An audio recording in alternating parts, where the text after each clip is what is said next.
Halo guys, Assalamualaikum warahmatullahi wabarakatuh. Jadi kembali lagi bersama saya. Di materi yang kali ini kita akan membahas terkait tentang sejarah Arab pra-Islam. Jadi kali ini saya tidak sendirian. Di sini saya ditemani dengan rekan-rekan saya. Yang pertama ada Muhammad Enggi, dan yang kedua ada Mudiatu, dan yang ketiga saya Wardatul Amroh, dan yang keempat ada Siti Soinatul. Oke guys, langsung aja kita mulai masuk pada pembahasan yang pertama yang akan dijelaskan oleh narator kita kali ini adalah Muhammad Enggi. Untuk pembahasan pertama, kehidupan bangsa Arab pra-Islam sebelum datangnya Islam. Masa sebelum kedatangan Islam dikenal dengan zaman jahiliyah. Dalam Islam, periode jahiliyah dianggap sebagai suatu kemunduran dalam kehidupan beragama. Pada saat itu, masyarakat Arab jahiliyah mempunyai kebiasaan-kebiasaan buruk seperti minuman keras, berjudi, dan menyembah berhala. Ketika Nabi Muhammad SAW lahir, Makkah adalah sebuah kota yang sangat penting dan terkenal di antara kota-kota di negara Arab, baik karena tradisinya maupun karena letaknya. Kota ini dilalui jalur perdagangan yang ramai menghubungkan Yaman Selatan dan Syria di utara. Dengan adanya Ka'bah di tengah kota Makkah menjadi pusat keagamaan Arab. Ka'bah adalah tempat mereka berziarah. Di dalamnya terdapat 360 berhala mengelilingi berhala utama. Makkah terlihat makmur dan kuat. Agama dan masyarakat Arab ketika itu mencerminkan realitas kesukuan masyarakat Jazirah Arab dengan luas 1 juta mil. Kemudian untuk pembahasan yang kedua yaitu kondisi sosial dan budaya bangsa Arab. Bangsa Arab mempunyai akar panjang dalam sejarah. Mereka termasuk ras atau rumpun bangsa Kaukasoid, sebagaimana ras-ras yang mendiami daerah Mediterania, Nordik, Alpin, Indik. Bangsa Arab hidup berpindah-pindah atau disebut nomad. Hal ini karena kondisi tanah tempat mereka tinggal terdiri dari gurun pasir kering dan minim hujan. Perpindahan mereka dari satu tempat ke tempat lain mengikuti tumbuhnya stepa atau padang rumput yang muncul secara sporadik di sekitar genangan air setelah hujan turun. Padang rumput diperlukan Badui Arab untuk kebutuhan makan binatang ternak seperti kuda, unta, dan domba. Berbeda dengan penduduk yang tinggal di perkotaan, terutama penduduk pesisir, pertanian, peternakan, dan perdagangan dapat berkembang dengan baik di daerah tersebut. Hal ini membuat penduduk pesisir lebih makmur daripada masyarakat Badui. Sedangkan kata jahiliyah dikaitkan dengan arti perilaku kasar, biadab, tidak bermoral, serta tidak mengindahkan sopan santun. Muhammad Al-Ghazali dalam Fikih Sirah menggambarkan bahwa kota Makkah mempunyai sejarah yang cukup panjang dan membawa berkah. Namun keistimewaan tersebut tidak didukung oleh kehangatan dalam pergaulan dan persaudaraan. Kondisi sosial ini bisa dipahami dari pembagian bangsa Arab, yaitu yang hidup menetap dan tidak menetap atau suku Badui. Beberapa ilmuwan menyebutkan terjadi 1.700 kekerasan. Sebagian menyebutkan 1.200 kejadian dan sebagian menyebutkan 75 peristiwa. Peristiwa yang paling terkenal adalah peristiwa antara bangsa Persia dan Romawi, Adnan dan Khotan atau Bani Khotan dengan kelompoknya sendiri. Selain itu, budaya Arab digolongkan menjadi 2 golongan, yaitu budaya yang baik dan budaya yang buruk.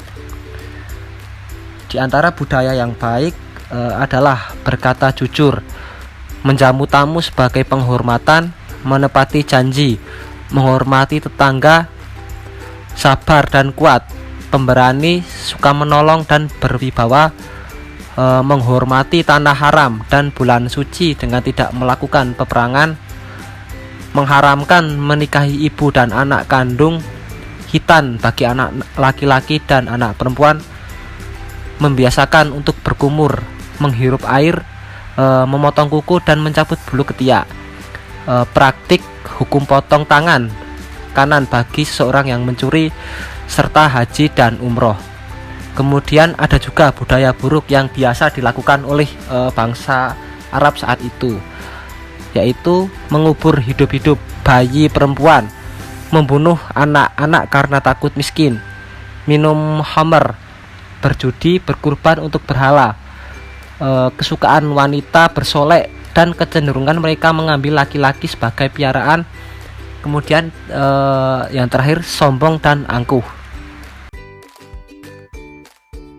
Kemudian ada kepercayaan atau agama, yaitu agama paganisme, agama yang memperserikatkan Allah dengan mengadakan penyembahan.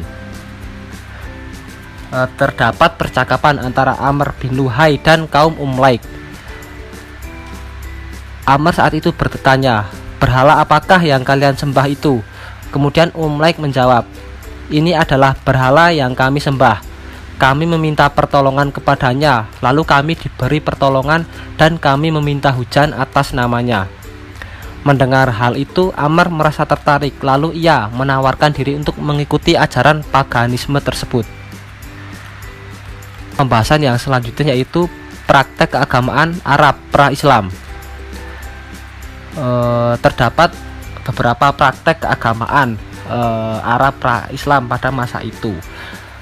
Yang pertama ada asaibah, adalah unta yang dipersembahkan kepada para sesembahan sebagai nadar atau tujuan lainnya, tidak boleh ditunggangi maupun diminum susunya dan tidak boleh dimakan dagingnya.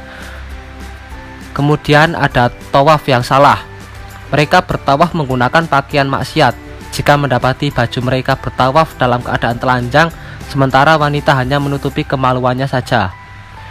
Wukuf yang salah, wukuf di Musdalifah bukan di Arafah, khusus untuk para pembesar. Kemudian ada an-nasi, mengakhirkan penghormatan bulan Muharram sampai bulan Safar hanya untuk menghalalkan pembunuhan atau perburuan. Ada juga al-bahirah, pembelahan telinga unta kemudian dibiarkan begitu saja, tidak boleh ditunggangi dan diminum susunya. Alham, ketika seekor unta betina telah menghasilkan keturunan dalam jumlah tertentu, maka punggungnya dilindungi, ia tidak boleh dinaiki atau dijadikan pengangkut dan kemudian dibiarkan untuk berkembang biak. Undian dengan anak panah, 3 anak panah yang 2 diantaranya bertuliskan "Aku diperintah Tuhanku, aku dilarang Tuhanku", dan yang 1 lagi tidak bertuliskan apa-apa. Hal ini dimaksudkan untuk mengetahui apa yang ditetapkan bagi mereka. Yang terakhir adalah wasilah, adalah kambing yang dicap dengan menggunakan besi panas untuk melahirkan 12 betina dalam 5 kali kehamilan. Jika kambing melahirkan pejantan, maka itu untuk kaum pria, bukan wanita, kecuali kambing itu dilahirkan dalam keadaan mati. Jika demikian, maka pria dan wanita sama-sama memakannya. Selanjutnya, perekonomian, aktivitas ekonomi bangsa Arab pada masa itu yaitu peternakan. Biasanya dilakukan suku Arab pedalaman atau Badui. Mereka beternak unta, biri-biri untuk diambil daging dan kulitnya. Perdagangan digeluti masyarakat perkotaan. Pertanian dikerjakan oleh suku yang tinggal di daerah subur seperti Taif. Industri seperti senjata, ham, ralat pertanian, dan lain-lain. Kemudian ada perdagangan. Hasyim menjadi tokoh penting di Makkah karena membuka 2 jalur perdagangan. Setahun 2 kali ke Syria dan Yaman. Ke selatan Yaman ketika musim dingin, meliputi Yaman dan Ethiopia. Ke utara sampai Syria ke musim panas, meliputi Syria, Yordania, Palestina, Lebanon, bahkan kadang ke Turki. Makkah menjadi tempat transit perdagangan di Jazirah Arab menggunakan sistem mudorobah atau mukorodah, salah satu bentuk kerjasama bisnis antara dua belah pihak atau lebih. Kafilah dagang terdiri dari 1000 sampai 2500 unta dengan 100 sampai 300 penggiring. Satu unta bisa mengangkut 300 kg beban, sehingga satu kafilah bisa mengangkut 300 sampai 750 ton.